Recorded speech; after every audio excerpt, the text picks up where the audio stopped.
নমস্কার, কন্যা রাশির জাতক জাতিকারা। আজকের এই দিনটি থেকে দাঁড়িয়ে যদি দেখি, শনিদেব আপনার সপ্তম ভাবে অবস্থান করছেন। এর মানে হল সম্পর্কে টানাপড়েন বা ব্যবসায়িক ক্ষেত্রে মন্থর গতি আপনি অনুভব করছেন, কিন্তু মনে রাখবেন এটি ঝড়ের আগের নিস্তব্ধতা। বৃহস্পতির রাজকীয় আগমন লিখে রাখুন 2026 সালের 2 জুন তারিখটি। এদিন দেবগুরু বৃহস্পতি আপনার একাদশ ভাবে অর্থাৎ আপনার রাশি থেকে একাদশতম ঘরে প্রবেশ করবেন। এটি বৃহস্পতির উচ্চস্থ স্থান। এখান থেকেই শুরু হবে আপনার জীবনের সেই 5 মাস যা আপনি গত 12 বছরে পাননি। জুনের ম্যাজিক ও কেরিয়ার 2026 থেকে অক্টোবর 2026 এই সময়টা আপনার কেরিয়ারের জন্য গোল্ডেন পিরিয়ড। যারা বেকার বসে আছেন বা প্রমোশন পাচ্ছেন না, তাদের কপাল খুলতে চলেছে। আপনার কর্মক্ষেত্রে এমন কোনো সুযোগ আসবে যা আপনার সামাজিক মর্যাদা এক ধাক্কায় অনেক উঁচুতে নিয়ে যাবে। এই সুবর্ণ সময়ে আয়ের একাধিক উৎস তৈরি হবে। আটকে থাকা টাকা উদ্ধার হবে ঠিকই, কিন্তু সাবধান, 2026-এর শেষ দিকে বৃহস্পতি যখন দ্বাদশ ভাবে যাবে তখন অপব্যয় বাড়বে, তাই আয়ের সময়টাতেই সঞ্চয় করে নিন। বর্তমানে পরিবারে যে খুঁটিনাটি বিবাদ চলছে তা মেটানোর জন্য মে 2026 পর্যন্ত সময় নিন। 2027 সালে শনির অবস্থান পরিবর্তনের পর কিন্তু পৈতৃক সম্পত্তি নিয়ে বড় কোনো বিবাদের মেঘ ঘনীভূত হতে পারে। আসল লড়াই শুরু হবে 2027 সালের জুন মাস থেকে। শনি যখন আপনার অষ্টম ভাবে অর্থাৎ মেষ রাশিতে প্রবেশ করবে তখন শুরু হবে আপনার অষ্টম শনি। এটি জীবনের এক কঠিন পরীক্ষা।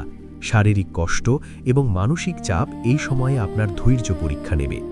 2026 সালের ডিসেম্বর পর্যন্ত রাহু আপনার ষষ্ঠ ভাবে আছে। এর চেয়ে বড় আশীর্বাদ আর হয় না। আপনার গোপন শত্রুরা চাইলেও আপনার ক্ষতি করতে পারবে না, তারা নিজেরাই নিজেদের জালে জড়িয়ে পড়বে। 2026 সালে শরীর মোটামুটি দিব্যি থাকলেও 2027 সালে হাড়ের সমস্যা বা দুর্ঘটনার যোগ প্রবল। বিশেষ করে কোমর বা হাঁটুর সমস্যায় যারা ভুগছেন তারা এখন থেকেই সাবধান হন। তিল তিল করে শরীরকে যত্ন করুন।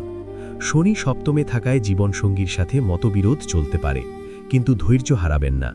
2026-এর জুন থেকে অক্টোবরের মধ্যে যারা অবিবাহিত তাদের বিয়ের সানাই বাজার প্রবল সম্ভাবনা রয়েছে। প্রেমের ক্ষেত্রেও এই সময়টা হবে বসন্তের মতো। 2027 সালের জুন আসার আগেই আপনার সমস্ত গুরুত্বপূর্ণ কাজ, আইনি ঝামেলা বা বড় বিনিয়োগ সেরে ফেলুন, কারণ অষ্টম শনির প্রভাবে নতুন কাজে বাধা আসার সম্ভাবনা 99%।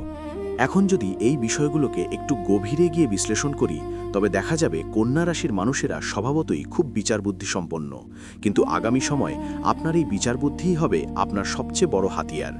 2026 সালের জুন থেকে যখন বৃহস্পতি কর্কট রাশিতে যাবে তখন আপনার স্বপ্নগুলো ডানা মেলবে।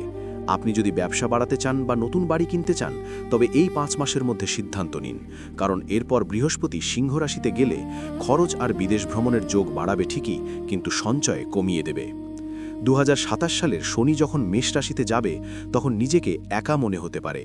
শনিদেব তখন আপনাকে শেখাবেন জীবনের আসল মানে কি। হঠাৎ করে কেরিয়ারে পরিবর্তন বা স্থানান্তরের যোগ আসবে, তবে ভয় পাবেন না। যারা সৎ পথে চলেন শনি তাদের শেষ পর্যন্ত রক্ষা করেন। এই কঠিন সময়ের জন্য নিজেকে মানসিকভাবে প্রস্তুত রাখাই হবে আপনার আসল বুদ্ধিমত্তা। আপনাদের জন্য প্রতিকার হিসেবে আমি বলবো, এখন থেকেই প্রতি শনিবার ভগবান শনিদেবের চরণে নীল অপরাজিতা নিবেদন করুন এবং দরিদ্রদের সাধ্যমতো সাহায্য করুন। বৃহস্পতির কৃপা পেটে বিষ্ণু সহস্রনাম পাঠ করা আপনার জীবনের মোড় ঘুরিয়ে দিতে পারে। 2027 সালে মহাদেবের শরণাপন্ন হওয়া ছাড়া আর কোনো বড় পথ খোলা থাকবে না। আমাদের সাথে জয়েন করতে এই চ্যানেলটিকে সাবস্ক্রাইব করতে ভুলবেন না এবং আমাদের পরবর্তী ভিডিওগুলো প্রতিদিন পেতে অবশ্যই চ্যানেলটি সাবস্ক্রাইব করে আমাদের পরিবারের সদস্য হন।